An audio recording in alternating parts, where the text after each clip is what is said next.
All right, Big John here again. I've got the Arak 21 from Faxon out of Cincinnati, Ohio. Pretty cool gun. Some of you guys that know, that follow the channel, are aware that I've been doing some testing with this thing. I mean, if you can call it that, I guess.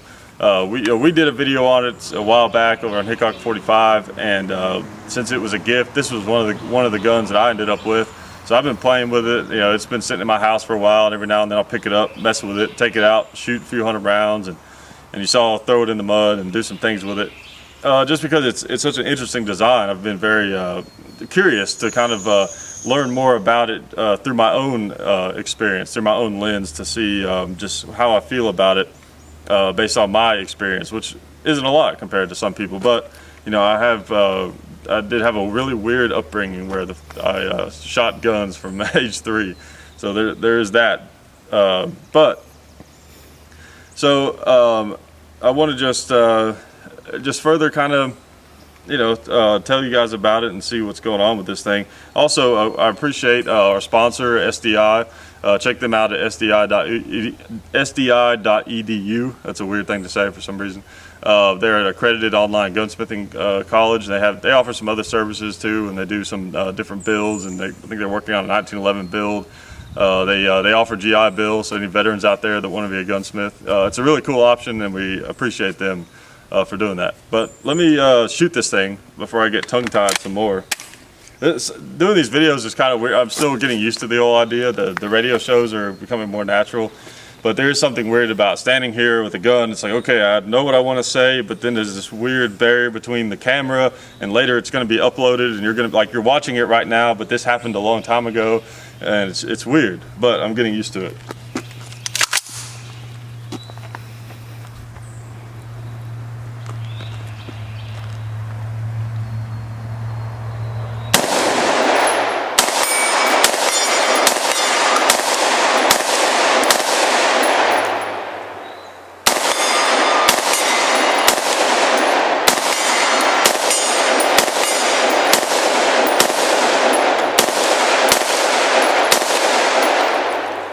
It's hard to tell where it's hitting.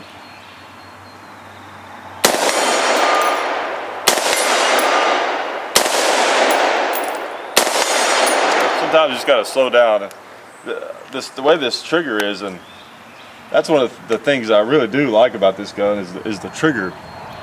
It's also, it's not just the trigger. I think it's the whole recoil impulse, or whatever as they call it, or I can't think of a better name at this point. But there's something about it that makes it fun to shoot fast. Just the recoil and the trigger. So let's see. Let me hit that other plate.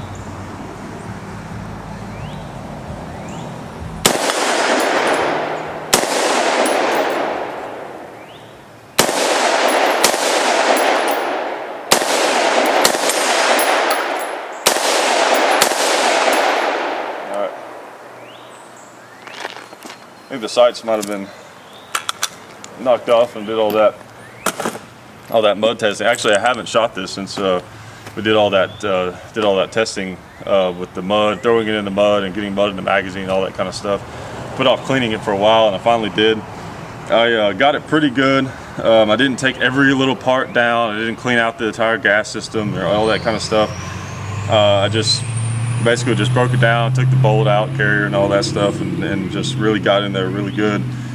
But it's still a little bit gunky. It's not like a totally new gun or anything. So if we have any malfunctions, could be attributed to that. Pretty sure I've got the gas set right. That's one thing I don't necessarily like about these guns. I mean, I get that it's nice to have the option to adjust the gas, but I like a gun like an AK, for example. It just works. You don't have to worry about adjusting any gas or anything like that. Just like the standard ARs. I mean. But I know there are some advantages to them, especially if you're going to put a suppressor on it, some stuff like that. But one of the things that initially I really liked about the gun, that I later decided I didn't like very much, is this charging handle that flips down. I thought that was really cool because I like the concept of kind of a side charger AR. I mean, this isn't an AR, but I like that. I like having a side charger. It's big, you can get to it really easily. But the fact that it flips down, now I don't have combat experience. I have gun experience but no combat experience, but it seems like to me that that would be a disadvantage in some type of, you know, whatever, intense situation. Because if it got flipped down by accident, I don't know, it seems like if you had a malfunction or something like that, now it's non-reciprocating, so you don't have a forward assist. That's another issue.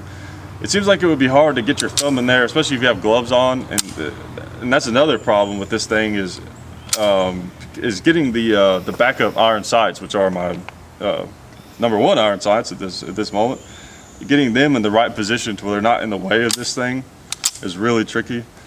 So that kind of creates a problem. It just seems like, as cool as it is just messing around on the range, like it's easy to flip it and throw it down, and you know, it's nice, but I feel like in a more hostile environment that would be a disadvantage. But I think that they're working on a bolt, if they don't already have it out, a bolt handle that just stays fixed like this and doesn't flip down, so that's not a big issue. That's something you could fix.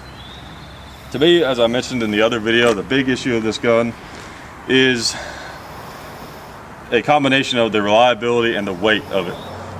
The thing that this gun claims to bring to the market is an AR-15-ish rifle, if you can call it that, that is more reliable than the standard AR design.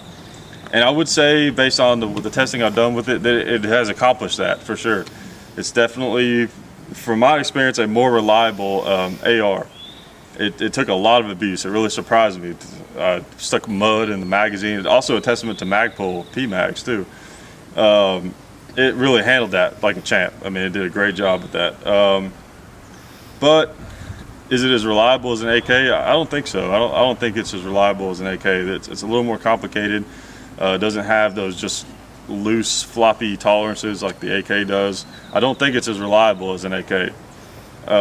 So then the weight becomes a big factor at that point. Is you have to decide, is it really worth it to carry a heavier gun? Because it's pretty heavy for an AR. It's heavy. I mean, it's not an AR, but for a gun in that category, it's pretty heavy. For me, if I'm going to carry a gun this heavy, then I'm going to want a 308 or an AK in 7.62 by 39. It's a little too heavy for just a 5.56 to me. And the extra added reliability is nice, but you know, realistically, is that going to happen where you get mud stuck in your magazine and all these other kinds of issues? It's not. It could, but it's not likely. So I don't know. That's kind of a balance. You kind of have to decide what's more important. The fact that it's heavy really is a big drawback to me. You know, I don't like necessarily the super lightweight ARs that are coming out. I like the ones that are kind of in the middle, but this thing is, you know, it's pretty beefy, pretty bulky. All right, let's shoot it a few more times. Another thing too is that, you know, these things come with the rails on them, and makes it just really big and kind of ungainly for me, at least, and especially since you know, Dad and I not really interested in attaching a bunch of stuff on there because we don't have a need for it. We're not in law enforcement or anything like that, so we took this off. But it does get pretty hot pretty fast, so I may have to hold it up here just so that I can shoot it.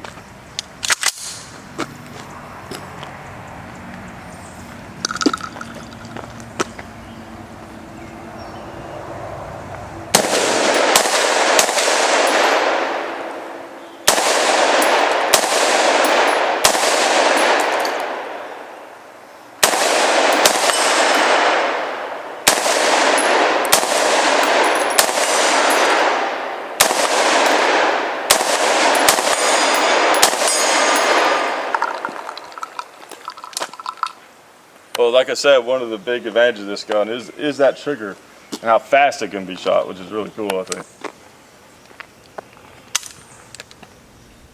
Oh, let it click.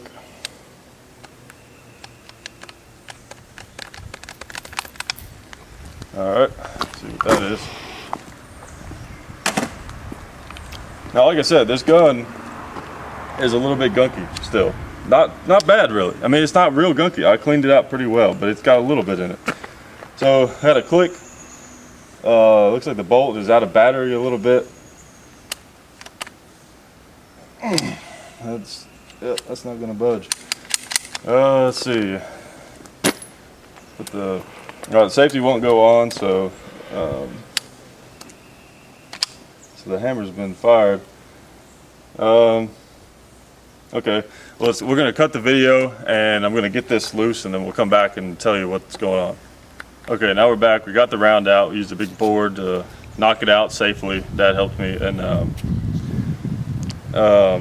so it's hard. I don't know what it was. I mean, I can't really tell. The round looked fine. The primer hadn't been struck. I don't know. I can't really tell what it was. It might have been some of the, like I said, it was kind of gunky still a little bit. But it shouldn't have been enough to do something like that. So I don't know what that was about. The only way to find out is to shoot it some more.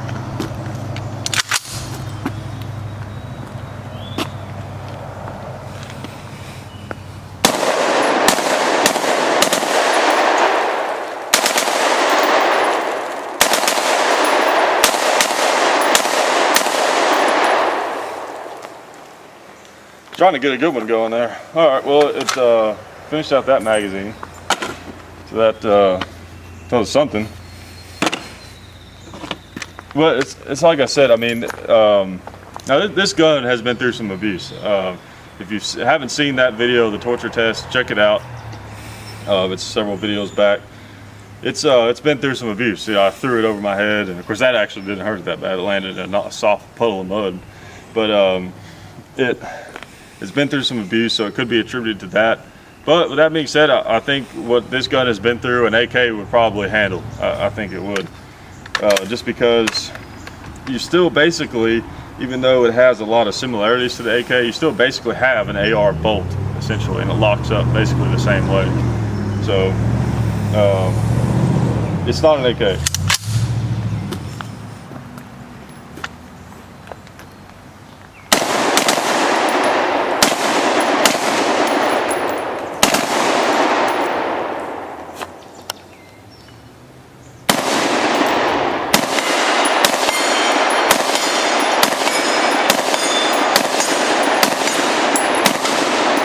It sure does shoot nice. I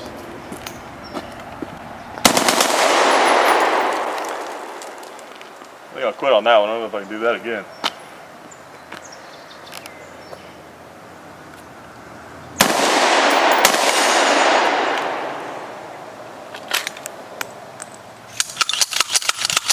Yeah, I had like a quadruple feed there.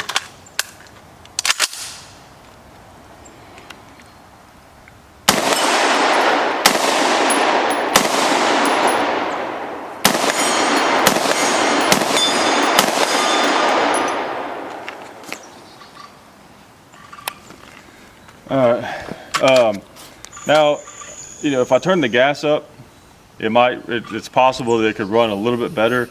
But I tried that, experimented with that before the video, and with it notched one more notch higher, where it's getting more gas to really throw that bolt back.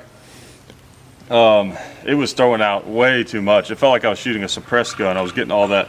You guys have shot much suppressors, you know how that is. You get all that blowback and you can't hardly see and all that. Funny that they leave that out of the James Bond movies, but of course it's not as bad, I guess, with a handgun. But so, you know, I think the gas is pretty much set, pretty much spot on where it needs to be. It's just dirty basically, and it's a little gunky. And not to hate on this gun, it's actually a really nice rifle. It's more reliable, I think, than a lot of ARs. It's just heavy. That's the thing. Really, what I plan on doing with this thing probably is putting a scope on it, because they're supposed to have good, supposed to be accurate rifles, good barrels and all that. And I think that really would be kind of the use of this rifle, because it shoots so well. This would be, I don't even know what the word is for it, but kind of a mid-range kind of rifle, not so much a like a close quarters combat kind of deal maybe. Because man, these things shoot really sweet, really solid. And that's an area where the weight actually helps. Nice trigger. They come with a nice trigger on them. So, you know, I don't want to talk too bad about the gun, because it is really nice. It's just, you know, the jury is still out. You know, there's people are constantly searching for that perfect rifle that has the best of both worlds between the AK and the AR. And I think, you know, as humans, we naturally want to find the best of everything. But you know what? Sometimes there's not always the best. Sometimes an AK is just an AK and an AR is just an AR. So, pretty cool rifle from Faxon. Just a great shooting gun. And appreciate you guys checking out the video, and we'll talk to you later.